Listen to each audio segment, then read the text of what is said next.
मस्जिद बनाने जा रहे हो ना, किस लिए? देखने के लिए। मस्जिद में चंदा दिए हो ना, किस लिए?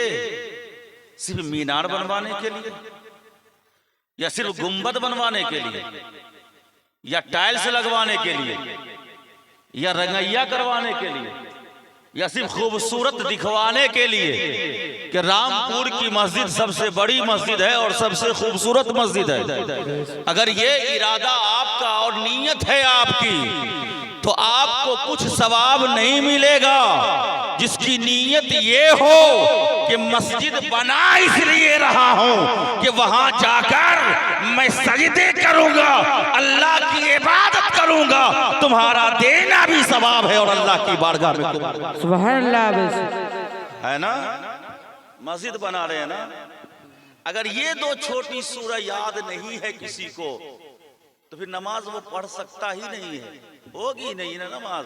इसलिए कि जब ये दो सूरह छोटी याद नहीं है तो कुरान में कहीं भी याद नहीं होगा, है कि नहीं। वल असर, कसम है जमाने, वल असर, कसम है जमाने। मुफस्सिरीन ने कई तफसीर इसकी की है।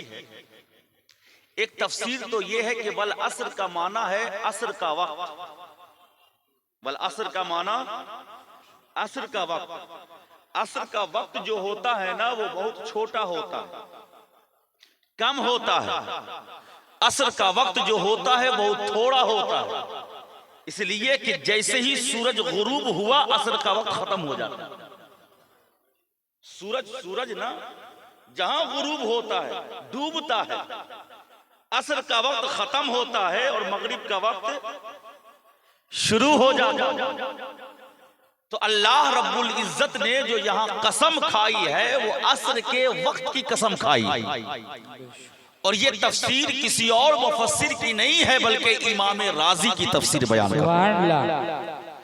ये असर के वक्त की कसम खाकर अल्लाह अपने बंदे को ये बताना चाह रहा है कि ऐ मेरे बंदो, मैंने जो तुम्हें जिंदगी दी है ना, जिंदगी लाइफ, उस लाइफ को बहुत बड़ी मत समझो कि 70 साल तक इस दुनिया में जिएंगे, बल्कि उस जिंदगी को असर के वक्त के इतने बराबर तुम समझो, क्योंकि असर का वक्त बहुत थोड़ा होता है।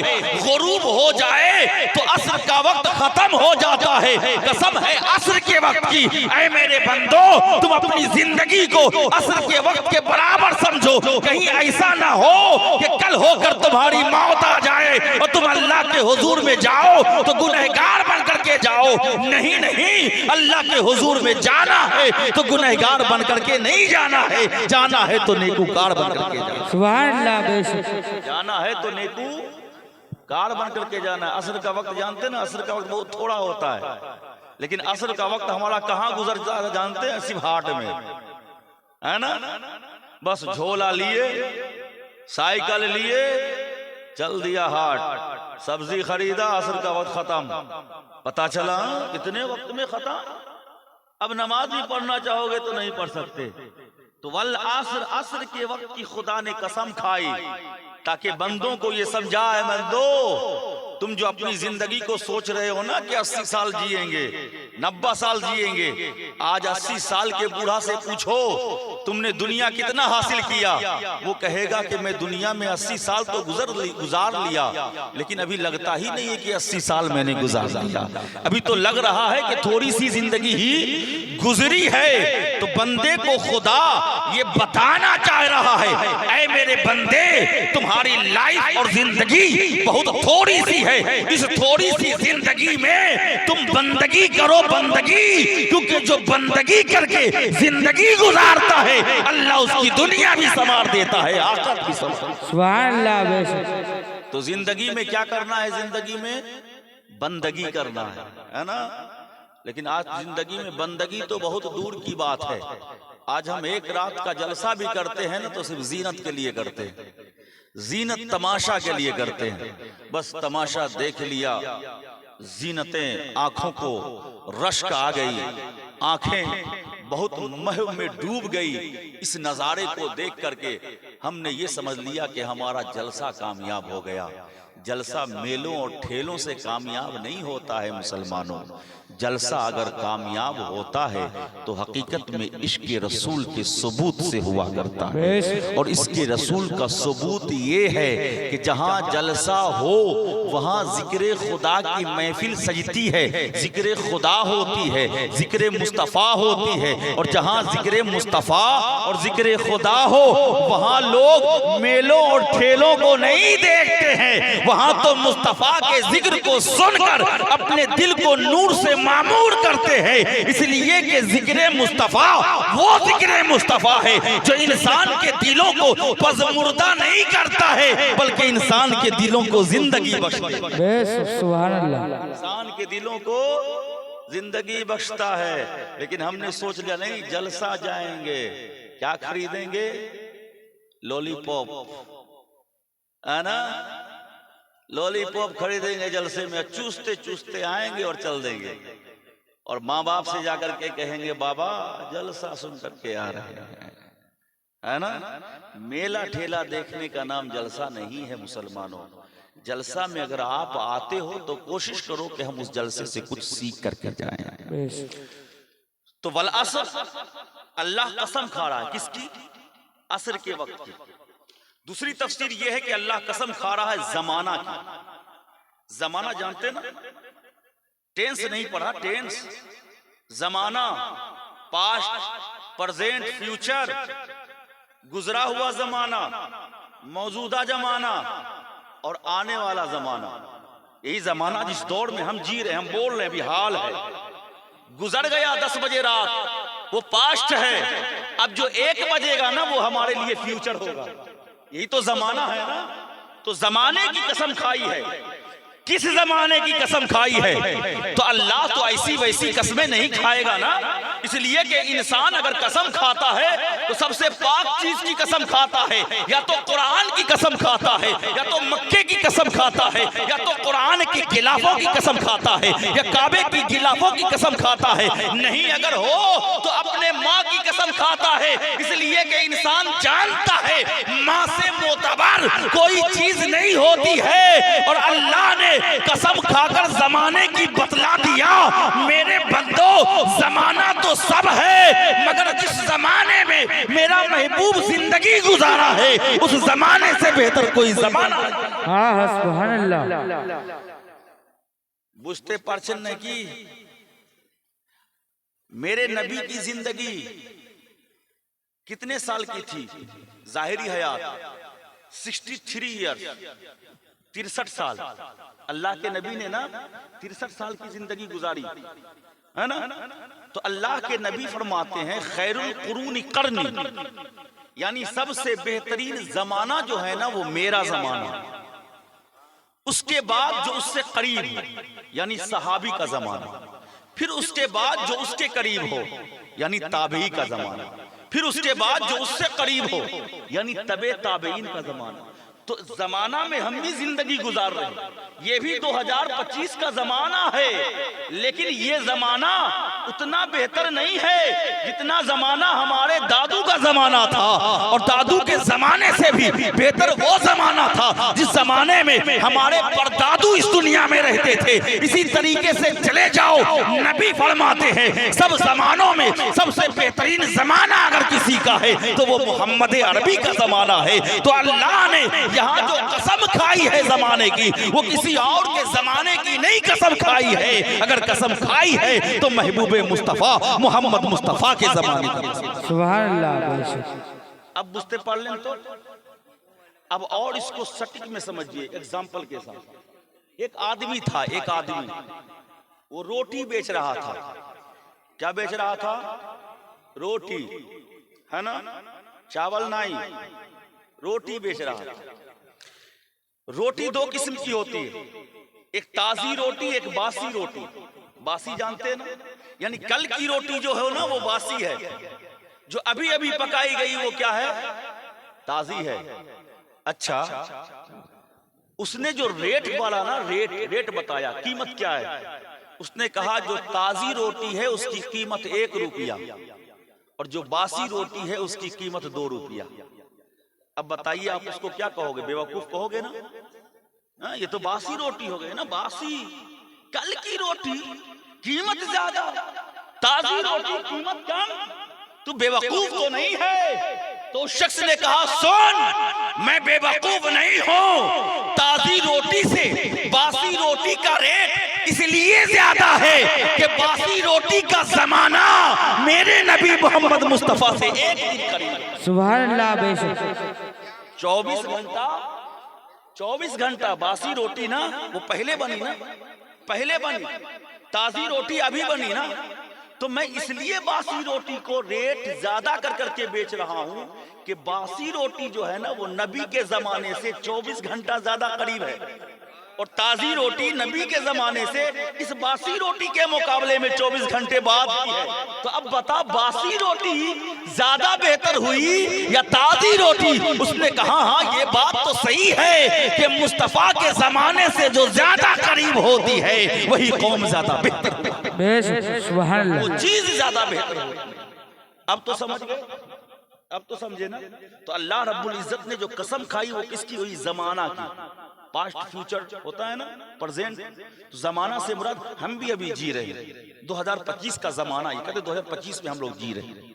अल्लाह के नबी सल्लल्लाहु अलैहि वसल्लम आज नहीं 1400 साल पहले इस दुनिया में तशरीफ लाए थे, और मेरे नबी ने इरशाद फरमाया, खैरुल कुरूनी करनी, सबसे बेहतरीन जमाना अगर किसी का जमाना है तो वो मेरा जमाना है। बेशक।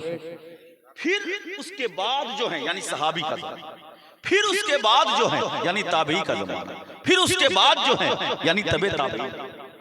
अब वल असर के बारे में मैं आपको बताऊं, ये वल असर इन्नल इंसान लफी, इस सूरा को याद कर लीजिएगा, और जो मैं बता रहा हूं ना, अगर उसको ज़हन में रखिएगा ना तो बड़ा मजा आएगा, चलते फिरते भी आप पढ़ते रहिएगा।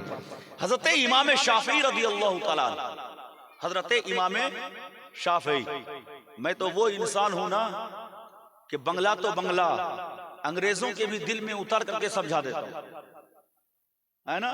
नहीं समझने की कोशिश करते ना, फिर भी समझा देता हूं। हजरत इमाम शाफी, जानते हो कौन है? इमाम है, इमाम। 4 इमाम है ना हमारे। इमाम आजम अबू हनीफा, उनका नाम नोमान इब्न साबित। हम लोग जो कहते हैं ना हनफी हैं, हनफी हैं, हनफी हैं, किसकी तरफ निस्बत है? वही हजरत इमाम आजम अबू हनीफा, अबू हनीफा, उसी से हनफी हम लोग, ठीक है? क्योंकि हम उनके मसलक, उनके मशरब पे चलने वाले।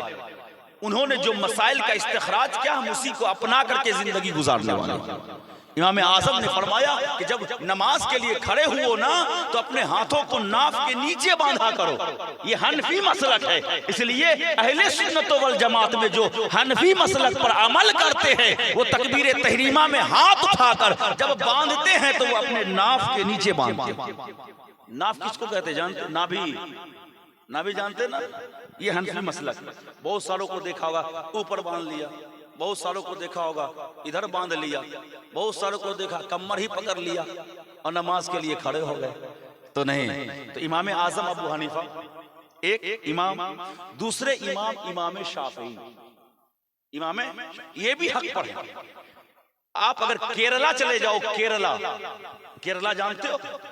अगर केरल चले जाओ ना, तो केरला में आपको हनफी नहीं मिलेगा। अगर मिलेंगे भी तो बहुत कम मिलेंगे। केरला में अक्सर मुसलमानों की तादाद जो है ना, वो शाफी की, वो इमाम शाफी के मानने वाले, इमाम शाफी को फॉलो करते हैं। वो दूसरे इमाम हो गए, और तीसरे इमाम इमाम मालिक, नीचे इमाम मालिक, और चौथे इमाम इमाम अहमद बिन हम्बल। ये चारों इमाम हक पर है। आप जिस इमाम को भी फॉलो करोगे आप हक पर रहोगे, हिदायत याफ्ता हो, जिसको भी फॉलो करोगे। लेकिन हाँ, जिसको फॉलो करोगे हर मसले में उन्हीं को फॉलो करना पड़ेगा। ये नहीं कि देखा इमाम आजम का ये मसला आसान है तो जल्दी कर लिया, और देखा ये मसले में थोड़ा सा हार्ड लग रहा था छोड़ दिया, अभी इमाम शाफी की तरफ। ये नहीं करना। ये 4 जो मसलक है ना, जो मुज्तहिद हैं, चारों मुज्तहिद पर हक हैं। हनफी इमाम आजम के मानने वाले हैं, शाफई इमाम शाफई के मानने वाले हैं, मालिकी इमाम मालिक के मानने वाले हैं, हम्बली इमाम अहमद बिन हम्बल के मानने वाले हैं। सुभान अल्लाह। है ना। तो इमाम शाफी फरमाते, इमाम शाफी फरमाते कि अगर अल्लाह रब्बुल इज्जत, कुरान कितना पढ़ा है? 30 पढ़ा है ना, 30 पढ़ा कुरान। इमाम शाफी फरमाते हैं कि अगर अल्लाह रब्बुल इज्जत सिर्फ वल असरी इन्नल इंसाना लफी खुस्र, इसी सूरह को सिर्फ कुरान में रख देता, सिर्फ इसी सूरह को, आज कुरान में कुछ ना होता, कुछ भी ना होता, सिर्फ यही सूरह होती, तो इंसान के इस्लाह के लिए यही कामिल हो जाता। इंसान के इस्लाह के लिए, उसके सुधार के लिए यही एक सूरह ना बहुत हो जाता। अगर अल्लाह रब्बुल इज्जत 30 पारों में से सबको निकाल देता, सिर्फ वल असरी इन्नल इंसाना लफी खुस्र, ये पूरी सूरह सिर्फ कुरान में दे देता ना, नाजिल फरमा देता, तो ये कुरान मुकम्मल हो जाता। ये इमाम शाफी फरमाते। अब सुने ये वल असर के बारे में कि कितनी शान है। जब सहाबा आपस में मिला करते थे, सहाबा ना जब आपस में मिला करते थे, तो मिलने के बाद जब जुदा होते थे, अलग होते थे, तो आप एक दूसरे को वल असरी इन्नल इंसाना लफी खुस्र की तिलावत कर करके सुनाया करते थे। वल असरी इन्नल इंसाना लफी खुस्र की तिलावत करके सुनाया करते थे, समझे। वल असरी इन्नल इंसाना लफी खुस्र की तिलावत कर करके तब दोनों सहाबी अलग होते थे। पहले गोलपो करते, सलाम करते, सलाम के बाद गोलपो करते, कलाम करते, फिर जब दोनों अलग अलग होते ना, तो अलग होते वक्त में ये सूरह को पढ़ कर करके दोनों अलग अलग हो जाया करते। ये है वल असरी इन्नल इंसाना लफी खुस्र की शान मुसलमान। अब मैं जो आपको बता रहा हूं, अल्लाह कसम खा करके क्या कह रहा है? कह रहा है इन्नल इंसान लफी खुस्र, बेशक इंसान यकीनी तौर पर खसारे में, बेशक इंसान यकीनी तौर पर खसारे में। आप लोग बैठे रहिएगा, मेरी तकरीर जब तक हो ना इंशाल्लाह बैठे रहिएगा, पैसा आ जाएगा, दिक्कत मत कीजिए, बैठ करके सुनिए। अगर देने की चाहत हो इस जेब से निकालिए, इस जेब में रख लीजिए, ठीक है। जब सलातो सलाम हो उसके बाद आइए स्टेज पर, ठीक। अल्लाह कसम खा करके क्या कह रहा जानते? इन्नल इंसान लफी खुस्र, इंसान जो है ना वो खसारे में है, घाटे में। फिर कहा इल्लल लदीन आमनू, मगर वो खसारे में नहीं है जिन लोगों ने ईमान लाया, व आमिलुस सालिहात, और वो लोग खसारे में नहीं है जिन लोगों ने अच्छे अमल किए, व तवासौ बिल हक, और वो लोग खसारे में नहीं है जिन लोगों ने ईमान और आमाल की दावत दी, वतवासो बिस्सब्र, और वो लोग खसारे में नहीं है जिनके कदम शरीयत मुस्तफा पर जम, वो लोग खसारे में। सबसे पहले अल्लाह कसम खाकर कह रहा इन्नल इंसान लफी खुस्र, इंसान खसारे में। आप कहोगे नहीं मेरे पास 10 बीघा जमीन है, कैसे खसारे में? 10 तोला सोना है मेरे पास, कहां खसारे में? 5 मंजिल मकान है, कहां खसारे में? हर साल 5 लाख कमाते हैं, कहां खसारे में? मुसलमानों, तुम दुनिया की तरक्की देखते हो, अल्लाह वाले मोमिन दुनिया की तरक्की नहीं देखते, इसलिए कि दुनिया की तरक्की नहीं होती है। असल तरक्की तो वो है कि कब्र में जाए तो कब्र मनव्वर हो जाए, आखिरत में जाए तो मुस्तफा के सदके में जन्नत। हकीकत में ये तरक्की है। ये मत समझना कि माल है हमारे पास तो हम कामयाब है, माल का होना कामयाबी नहीं है। ये मत समझना कि जमीन हमारे पास 20 बीघा है तो हम कामयाब हैं, जमीन का होना ये कामयाबी की दलील नहीं है। आप ये मत समझना कि मकान हमारे पास ऊंची आलीशान है तो हमारे पास जो मकान इतनी ऊंची आलीशान है तो हम कामयाब हैं। ये मत समझना कि हमारे बेटे लाख रुपया सैलरी पाते हैं तो हम कामयाब, हमारे बेटे कामयाब हैं। ये दौलत मालो मता कामयाबी की दलील नहीं है। अगर कामयाबी की दलील है मुसलमानों तो वो अच्छा ईमान है, है, बेहतरीन ईमान है, मजबूत ईमान है, अमले सालेहात है, साले अमल की तरफ दावत देना है, ईमान की तरफ बुलाना है और ईमान की तरफ बुलाकर खुद भी ईमान पर मजबूती के साथ कायम रहना है और अपने घर वालों को भी उस पर कायम रखना है। सुभान अल्लाह, सुभान अल्लाह। ये असल में क्या है? तरक्की है, तरक्की।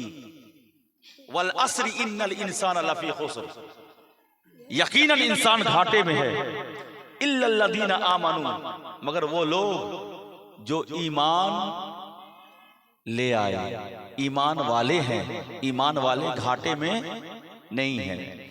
अब आप समझिए ईमान वाला कौन?